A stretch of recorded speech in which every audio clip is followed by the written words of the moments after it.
Timcast IRL will be live in Miami with Patrick Bet David, Donald Trump Jr., Matt Gaetz, and Luke Rudkowski. Join us there. Get your tickets by clicking the link in the description below or by going to timcast.com.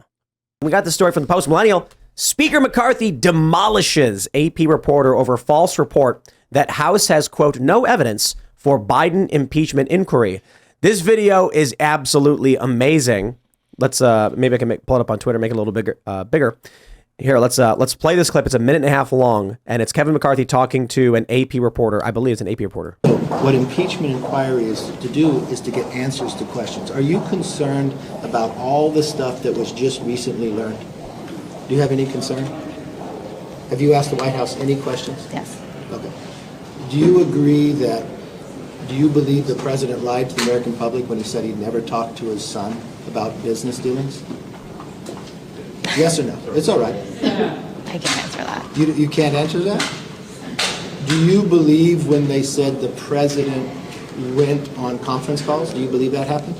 That's what the testimony says. Okay. Yeah. Do you believe the president went to Cafe Milano and had dinner with the clients of Hunter Biden, who believes he got those clients because he was selling the brand? That's what the testimony says. Okay.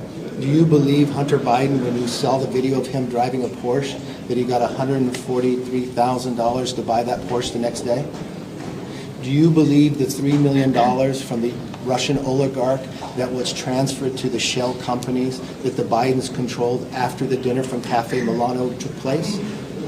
So the testimony says. Okay, then I go back. Do you think the president lied that he... But is that an impeachable? Is lying an impeachable? Well, you want to know... I'm not saying impeachment. All I'm saying is I would like to know answers to these questions. The American public like to know, and that's what impeachment inquiry provides. So the first thing I'll say is don't calm down, everybody. News organizations do hire developmentally disabled individuals to report the news. And I know it may sound funny, but it's true.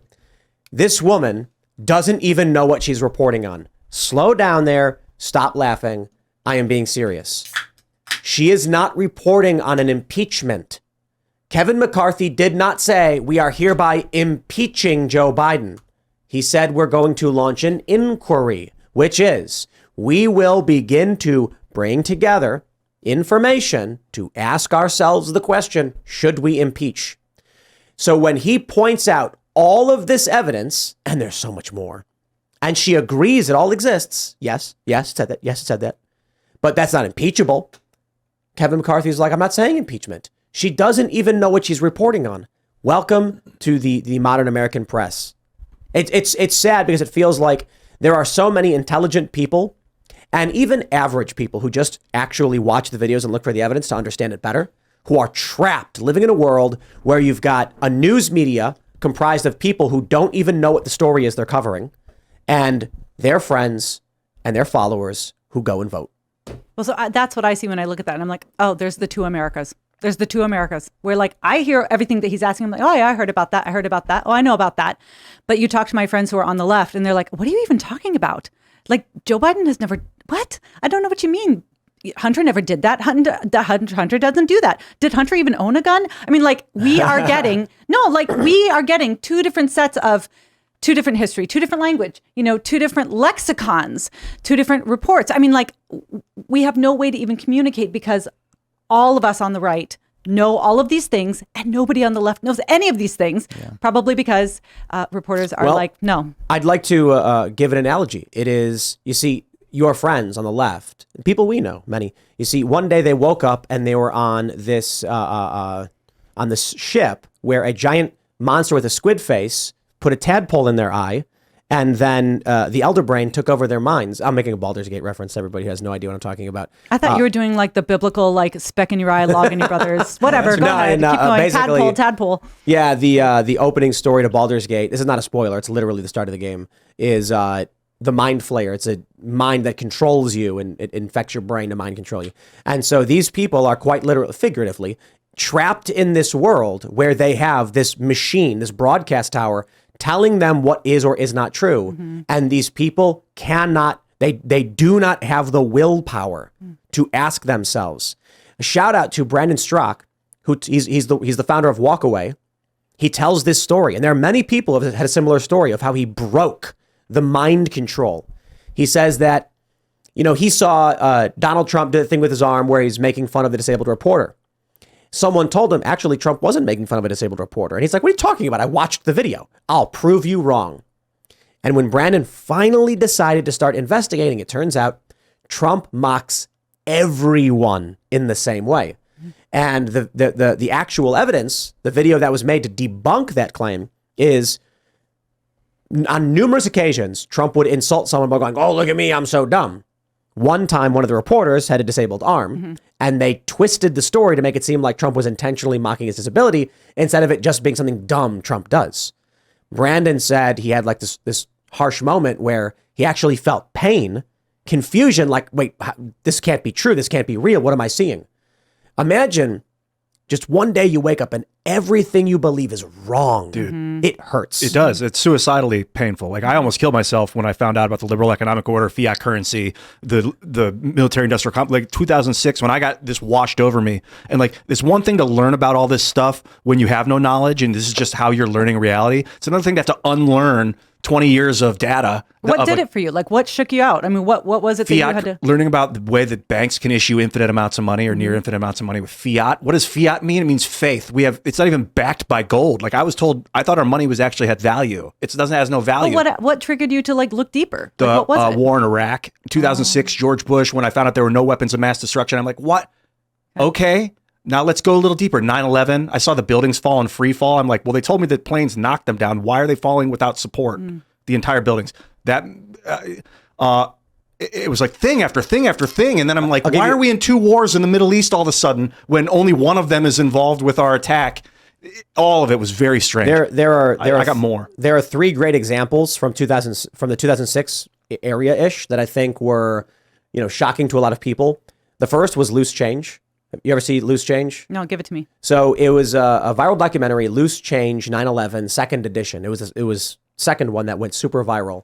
And it essentially insinuates a conspiracy or cover up around what really happened on 9/11.